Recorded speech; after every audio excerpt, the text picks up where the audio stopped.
my name is Korey Hazelwood. Just live a little north of Calgary in Alberta. And yeah, I was diagnosed in 2015 is kind of when it all started for me there. And yeah, life was all normal. I'm an airline pilot, so I was cruising along, and yeah, I have a few kids, 3 kids, twin 6-year-olds, boy, girl, and now 11-year-old son. So yeah, I went, I just, actually for me, when everything was normal, life was all great, active outside, lots of hiking, quite an active person. And luckily through all this process there, we're able to get back to all that. So that worked out quite well here so far. And, but yeah, a few years ago there, I just had a cough. And every time I'd start to talk, I'd kind of just talk and have to clear and just catch a little bit of breath there. And so that started for a while. And I was actually out fishing there one time with a buddy, and he was a dentist, and my biggest problems were I had like a big lymph node here, and my chin was a little funny, and my shoulder was really sore. So I had a problem sitting up in bed, or I had to sit up in bed to sleep, and weird stuff like that. So I was telling this dentist, and he says, well, sometimes you can have like wisdom teeth that go down into these nerves and affect a few things. So I was looked into that, went and talked to my dentist, and yeah, sure enough, the x-rays showed that the roots kind of went down towards this nerve. So I ended up getting those wisdom teeth pulled out, and tried that route. And then I went to a throat surgeon, or a throat specialist as well, for the cough. And that was pretty much around the same time. He didn't think it was related. So being in with the airlines, I'm always sitting on the same side of the plane. So I'm always looking over to the right, and sometimes when you sit on the other side, you get a big pain just from looking the other way all the time. And after going through with the throat specialist there, he said, well, maybe just try some massages. So I went to the special massage person that he recommended, and then I went to ISM, where they use the little needles there. So that actually worked quite well for my shoulder and got me back to sleeping, and it fixed most of the stuff. The throat specialist did put a scope down, and everything looked fine there. He couldn't see anything, so just thought it was related to some other stuff. So I did the did the massage in the IMS, and that worked excellent. So it lasted for about 6 months. The numbness on my chin never really went away, but it did fix my sleeping and all that. So then it kept me digging, as well as the wisdom teeth didn't do anything as well. Got my wisdom teeth pulled out, but didn't obviously fix any of the problems. So 6 months later, I still had the pain, so I went back to my family doctor, and then he referred me to another throat specialist. And then that took about another 6 months to get in. So this whole time was 13 months till I saw the specialist again. And then they had did another x-ray of my lungs and upper chest, I guess there. So they noticed from the previous x-rays to this one here, I still had this lump in my lungs that they didn't mention previously. So they kind of mentioned the C word there, and kind of started the ball rolling for the testing and stuff to go along that route there. Yeah, well, that one caught me a bit of a shock, I guess, because they did well, I guess I did hear the cancer word first. Like the second time I went to the next throat specialist, the one person did mention, oh, we'll do some more tests just to rule out cancer. And I'm like, that's, kind of an odd thing to bring up. I was only 39 at the time. Because I did the first bronchoscopy there in, so December 31st. So yeah, we had this plan, and I thought, well, let's do it earlier, and it wouldn't get any of the results right away anyways. So yeah, did the bronchoscopy, and I'm sitting there, and they're in the bed there when you wake up, and I'm like, oh yeah, how'd it go? And then she comes back in and shows me the pictures, and still got the pictures, actually. I can send you there, but that showed the little basically the lump in your lung there. So you could see this lung, and she says, yeah, that's she said it right before it was even tested or anything like that. She's like, yeah, you got this, figured it was nets. And so I'm like, oh, what's that? I never heard of it before. And so it's like, form of cancer. You have between, she said, that you have between 1 and 10 years. Yeah, a bit of a shock. Yeah, it's pretty, scary time at the beginning, especially when they start, they just tell you, oh, you got this. And now, right away, it's, all the hospitals want you to do is like chemo, radiation, or surgery, right? There's never anything else. They never mention food, vitamins, exercise, anything. They don't tell you anything. You did the chemo at the hospital was the first time. And then the second dose, they said, oh, well, we're short the IV chemo. The next one you can do at home. And it was a liquid form. So they gave me this concoction that I had to mix together and drink. And I'm like, well, once you've never done it, it's okay, fine, whatever you say, so let's go and do it. Maybe it doesn't taste that bad. Well, they give me this stuff. They give me a hazmat suit, goggles, a full-on yellow suit, mats, everything. So they said, if you spill this on your counter or spill it anywhere, wear this hazmat suit and, don't touch it, do this, do that. I'm like, I'm supposed to drink this, but I can't even touch it? Like, how does that work? So the first, I had to do this 2 or 3 days in a row. So the first day was fine. It was, half of a cup of the mix there. So you take it and I was able to slam it down, but oh yeah, it was just seriously disgusting. So then come the second day, now you know how bad it is. So now you can't do it, right? So now it's like, okay, mix this thing. And now you just, it's so disgusting. It's like, well, how do you get it down now? So now you're sitting there, you take a little bit of a drink and it's not like a shooter where you can just get it all in and swallow. It's like a couple chugs there. So it's like, you have to basically glug, glug, glug. So it's like, oh, that was so hard. You take a drink of it and it's just brutal. Like it's just everything you can do to get it down. So after that day, I'm like, no, never again. It's like, whatever, you got a shortage, same thing. I'll fly anywhere in the world. I'm never doing that again. It's just not going to happen. So anyway, lo and behold, they got me on the IV from then on. And then it was fine. Of course, you lose your hair and that part all, it sucked. You just feel bad. Like for the whole time that I've had this, even the 3 years before it took to get diagnosed, I felt 100%, just a little tickle in the throat. Even through it all, except for it was only the treatments that made me feel bad. I had to do that, what was the pills there? Captem there. So I did those pills every, I forget, 2 or 3 weeks for a year.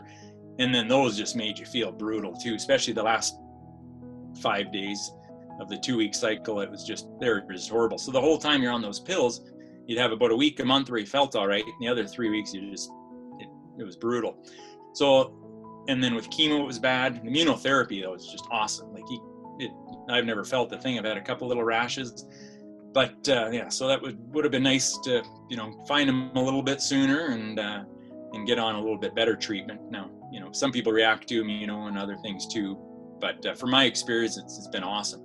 So yeah, for me, it's kind of worked out really well, I think, as far as when you get diagnosed and then just the way it has transpired, even with the regular medical system and then with Alex and all that, just as every step you kind of just learn more. And then, like, I think if you would have just lots of people just go and get the diagnosis and then they go do chemo, radiation, or whatever it is, and if it fixes the problem, then they never change anything.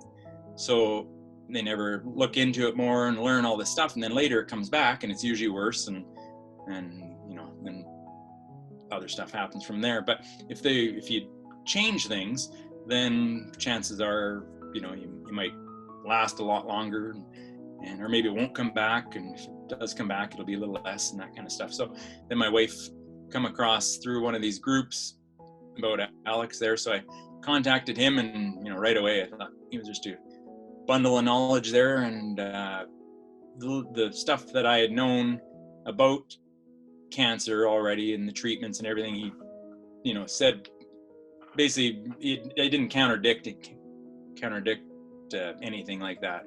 I had seen quite a few doctors. I had flown to being with the airlines. I traveled all over for different tests and PET scans in Montreal, and flew down to Denver for this Dr. Lou that was down there. That's supposed to be educated guy with nets, and he had Dr. Oberg was also there at the time. So I flew down there a couple times and met with those guys and tried to find the best doctors I could around the world. And, whatever, I'm willing to go and wherever and meet with anybody, and the more people, the better, I always thought. So anyway, through all these things, Alex didn't disagree with anything. He obviously had a ton more to add, but anyway, I just thought he was real credible and a bundle of knowledge there. So I liked him pretty much right off the bat there, and started to signed up and kind of went on the program there and got him to help me kind of as soon as I found him, basically. But I think that was about in December, probably November, December, when I heard about him, because then I was already starting chemo. I was already scheduled to start chemo. So when I sent him the paperwork so he could redo my biopsies and check into everything, by the time I got the results back, I was already on my first dose of chemo. And then he's like, oh, we should do the immunotherapy. And I'm like, oh. And it's a pretty hard thing to switch, right? It's like, okay, so you're talking with all these doctors from, all around the world, and it's supposed to be the best of the best. And, they say to do this, and then basically a stranger that, tells you to do something different, right? And it's like, as much as you like them and it's like, oh, what do you do, right? So it's like, well, so I talked to him, I'm like, why don't I do the chemo? I was going to do, I think, 4 months of it, and then we'll see how that works out. And then if it doesn't work out, then do the immunotherapy route. So he kind of reluctantly agreed. He thought the immuno was better, but understood where I was coming from. And so we went that route, and the chemo was just brutal. I wished I would have started, basically got the news a couple weeks sooner, because then I wouldn't have had to do the chemo. I would have went right on the immuno, and that would have got me on it. I started in September as it was, so I would have got it about 10 months sooner, and I wouldn't have had to do the chemo, because that was brutal there. So, when you got such a big problem, and obviously it can kill you pretty easily, kills people every day. When you hear about someone like Alex, and it is,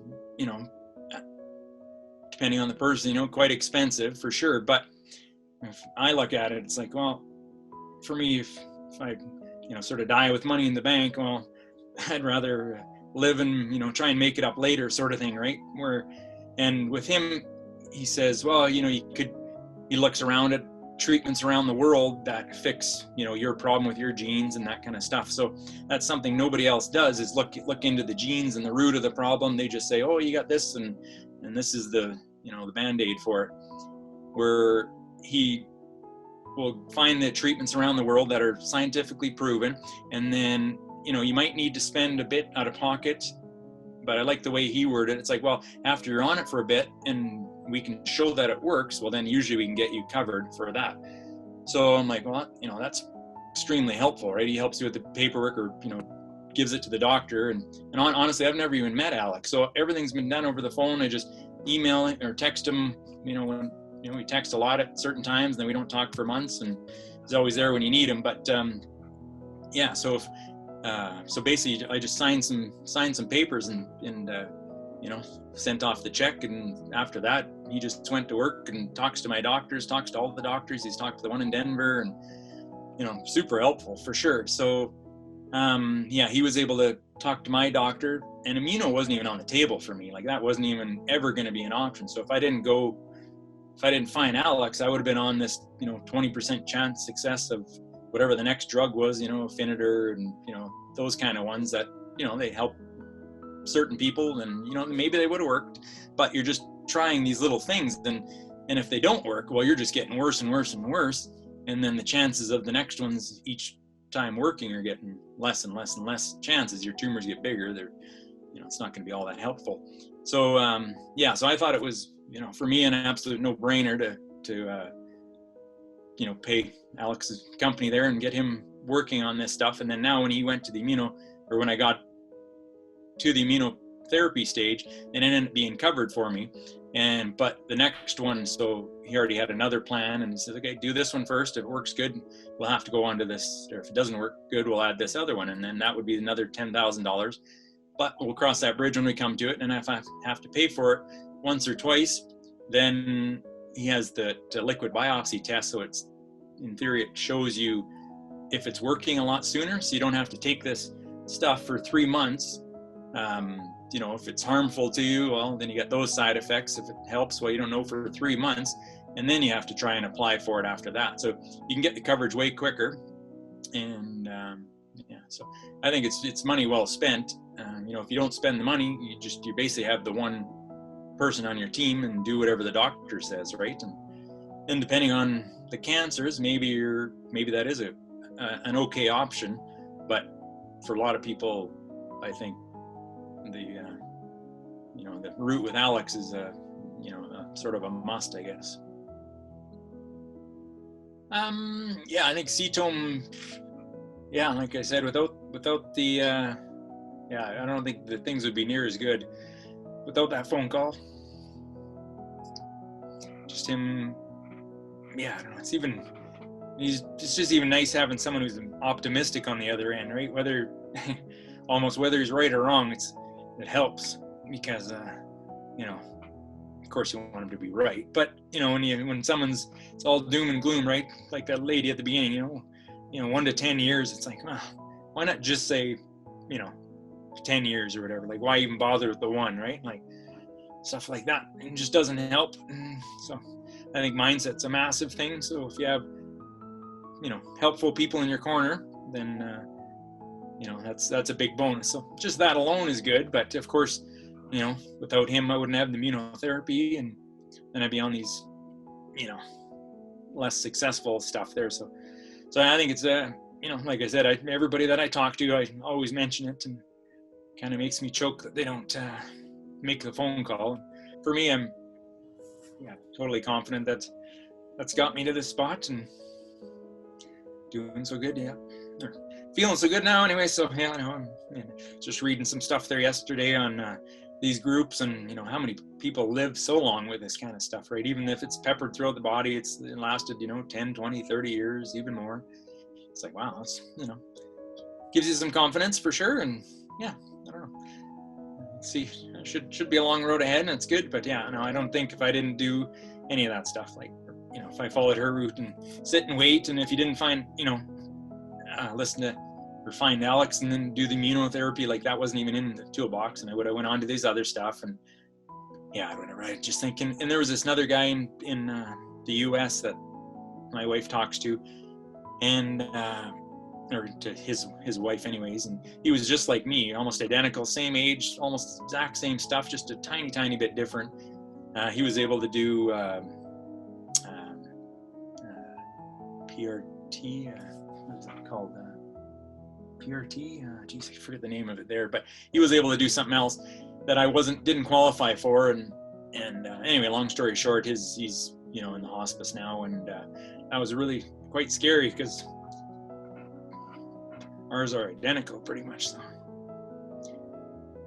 but it's I always find life is like a like a gauntlet or whatever, like that Plinko game on Price is Right. You never know, like go the wrong way, it comes back in the right direction, and you just never know where it's going to go. It doesn't take much to, the success or failure is pretty small.